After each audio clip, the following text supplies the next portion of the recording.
Hey, did you guys like Metroid Prime 4? No? Well, me neither.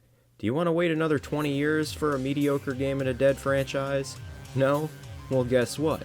You technically don't have to. Why, you may ask? Because I'm making a spiritual successor to Metroid Prime.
Nine months. 9 whole months of progress, and here we are. Epondium, like I said, is a spiritual successor to Metroid Prime, being made by me, mostly me, and a few other people including me, myself, and I. Of course, I've had feedback from friends and the people in the Quake mapping community and Discord DMs, but hey, who cares? If any of you do know me, which is very unlikely, you know that I come from a background of Quake modding.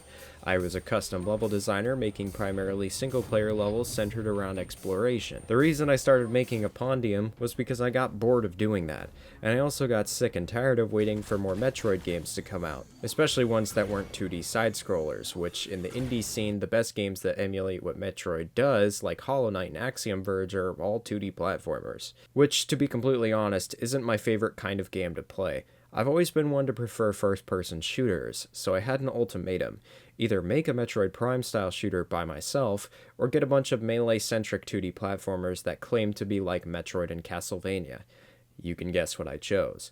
Epondium is an action-adventure game about exploration, atmosphere, isolation, and discovery, the pillar stones of all Metroid-style games.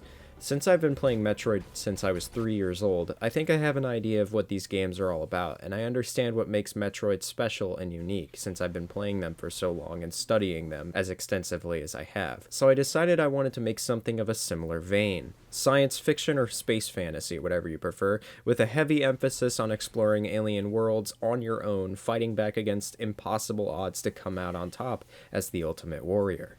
To put it as the gaming Brits said, I can think of no better franchise about being the ultimate warrior than Metroid. So, Epondium is following a similar design philosophy. While my first game won't have anything crazy, no grappling hooks, no advanced movement tech, and not even a morph ball, or alternate form for your character. You just run, jump, shoot, and cast spells. Epondium will have a greater emphasis on platforming as a result, with some of the later stages going to have several platforming challenges to test your movement skills, and a gradual increase in difficulty over time. I don't plan on having any difficulty selections either, as hard mode in Metroid games often makes them more tedious rather than challenging, like adding enemy attack patterns like games like Halo do. I've decided to take a page out of Dark Souls' playbook and decide to make one difficulty mode. Will Epondium be the hardest game ever, or will it even be as hard as a Souls game or Hollow Knight? No. But do I want it to be challenging? Yes, absolutely. Every video game should be challenging. Challenge is the cornerstone of all video game design. The challenge will be your ability to find your way around an interconnected world and unlock new abilities to open up more of that land to discover, with maps that have loops back to earlier zones to allow for quick traversal as you get more stuff added to your arsenal, and a host of obstacles in between, some of those being an array of various enemy types with different behaviors and attack patterns. The combat will be slow-paced, but you still have to focus on movement and dodging over pinpoint precision, like in most shooters. You'll be able to lock onto an enemy and strafe around them, blasting them with a variety of weapons and magical spells. Similarities between Metroid and Epondium are mostly surface level. Yes, it's a space fantasy world with galactic governments and hostile alien factions. Yes, the main character has power armor and an arm cannon, and also the game's structure will be very Metroid in terms of level design. But the story, world, characters, music, and power-ups to uncover will mostly be my own stuff, with a few exceptions like double jump and energy tanks, which in my game aren't called energy tanks but are instead called life batteries. Which, let me tell you, I'm going to go off on a little tangent here. Getting that health system up and running the way it is now took me 2 full days of work, like 12 hours of work. And when I first made it, I was doing a lot of scary math stuff that I hope I never have to mess with again. Honestly, this whole process of making this game has been very rewarding, and it makes me giddy to know that I'm continuing the legacy Metroid Prime put forward. It's very humbling, and I do enjoy every small step taken to make this project come to life. As far as the story premise is, you're an intergalactic battle mage named Zeta, and you come from a far-off kingdom in the galaxy to bring justice upon the evil that plagues the galaxy, mainly the notorious Ether Empire, a collective of different alien races uniting under a religious doctrine to pursue technological advancement to please their deities. The story begins with Zeta flying a ship over an abandoned planet called Centurion 5, and your ship is shot out of orbit while doing a routine survey to check for activity. Zeta then crash lands onto the planet and locates the Ether's research facilities on Centurion 5. It's your job to put a stop to these alien menaces and their experiments to weaken their empire from taking out humanity and the other species trying to survive in the hostile interstellar climate. A classic Metroidvania setup for exploration in a new world where the story is for you to discover through optional data logs and environmental storytelling, with most of the in-game cutscenes being dedicated to showing off new enemies, bosses, and less obvious solution to in-game puzzles.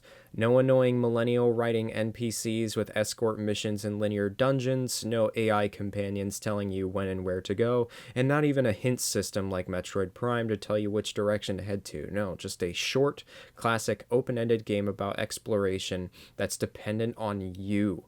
You will be the one discovering these things. You will be the one overcoming the challenges. And I'll do my best to not handhold you players as much as possible, because you're all intelligent, perceptive, and you can figure games out on your own if you want to.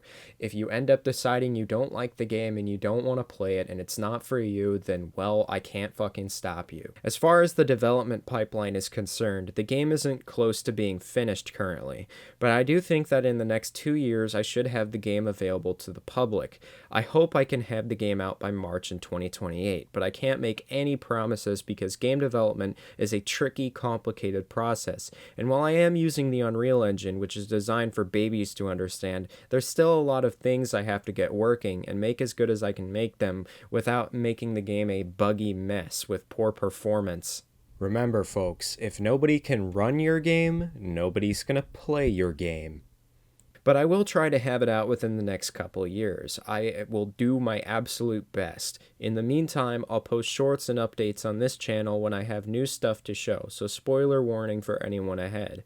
I plan to release this game exclusive to PC for the first year that it's out, and if I acquire enough funding from the game's initial release, I plan to port the game to PlayStation 4 and Xbox One, but not the Nintendo Switch or Switch 2, as I want Nintendo to keep their flagship Metroidvania franchise on their own platform, and if I instill some healthy competition on other devices, it might encourage them to make more games, which I do want. Although I doubt Epondium will make big waves like that, I'm still certain that the people who play and enjoy Metroid will still enjoy this game and spread the word about its existence to other people. This is a game for Metroid fans first and foremost, and fans of science fiction shooters in general. I am catering to that audience. I am a firm believer that when you make games, you should find your niche and cater to them instead of trying to appease the broader audience, which I think is kind of lame. Remember, I want you guys to be able to escape the mundane reality of the real world and get immersed in a new setting that will hopefully hopefully inspire you and take you out of your boring, mundane lives. My current project is to build all of the respective levels and their areas